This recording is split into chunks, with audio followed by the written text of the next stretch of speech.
My name is Tommy Sokolowski. I'm a community and public health nursing student at Winston-Salem State. Today's topic of discussion pertaining to social services and government assistance programs dealing with issues. The issue that I chose to discuss is childcare and affordable housing. The article that I chose to discuss is titled Childcare and Housing, Big Expenses with Too Little Help Available. The publication was on the Center on Budget and Policy Priorities. The article was written by Douglas Rice, Stephanie Schmidt, and Hannah Matthews. It was written April 26, 2019. So the reason why I chose to discuss childcare, I think that children and their environment plays a key role in development. I think the access to resources that children have when they're younger influences their development. It influences their education. Education can decrease poverty, can lift them out of poverty. It can change their life. I also believe that children are innocent. Like I said, they're a product of their environment, and having adequate childcare can help provide a positive environment for these kids to grow and develop. So the article discusses underfunding. The main issue with childcare in the United States is there's not enough funding. So some statistics that this article listed were that 1 in 6 children eligible for childcare and 1 in 5 families with a child eligible for housing assistance does not get it. So it results in low-income families have to struggle. They struggle to pay for childcare, they struggle to pay for affordable housing. As a result, it forces into low-quality childcare, and it puts these families in neighborhoods with fewer opportunities. So housing instability plays a big risk in a child's healthy development. The main issues with housing is homelessness. A lot of poor lower income families deal with homelessness, and homelessness is associated with cognitive and mental problems. It is associated with poor school performance, poor physical health, and the issues that homeless children deal with is like asthma. They also are at an increased risk of physical assaults. So the effect of the lack of childcare has profound effects in child development. So it also affects families as well and the parents.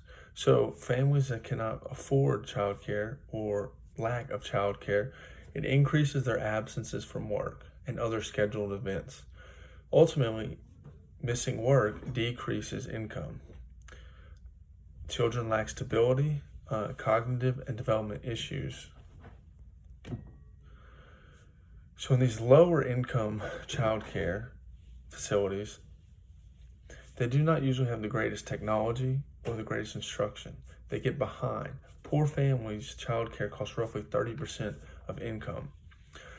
They can't afford these higher income or higher cost childcare, so the care they can afford is usually lower quality and it tends to be unsafe. Therefore, it puts the parent in a predicament. Either they can choose to go to work or they can choose to take care of their kid. This is just a revolving cycle. If they choose not to go to work, it decreases income, keeps them in poverty for a while. So it's a cycle. So in 1935, the Social Security Act established aid to families with dependent children.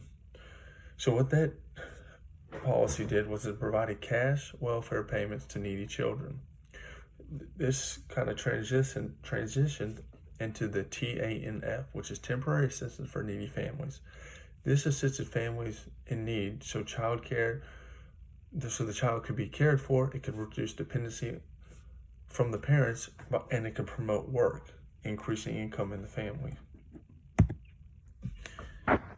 Even with recent child care funding increase, there's substantial needs still unmet.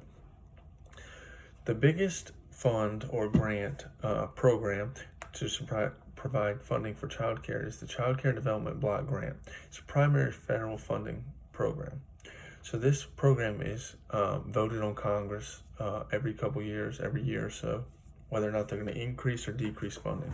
So a common issue with this is there's always political debate between the parties. It's more about pushing agenda than it is about caring for the families. So that tends to be the biggest issue we have with child care funding.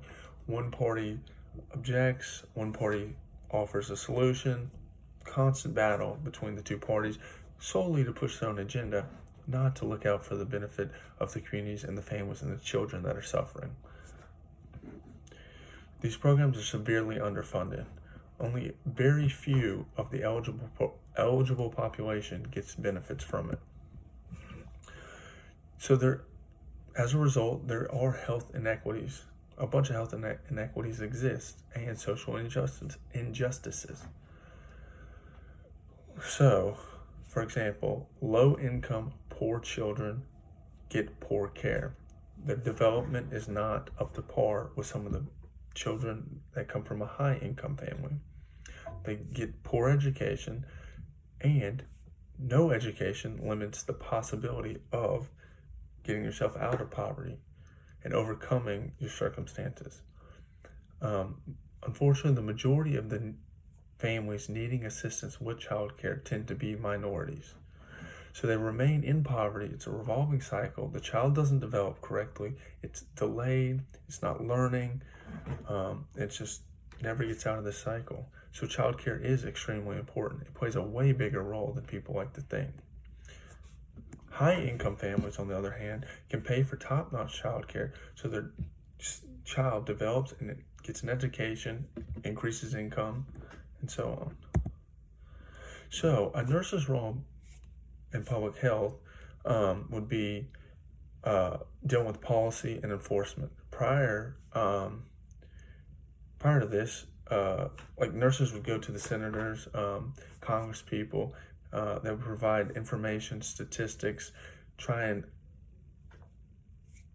affect policy change in order to increase funding for these child care programs, increase education, get these children in the underprivileged communities into better child care facilities to break this cycle.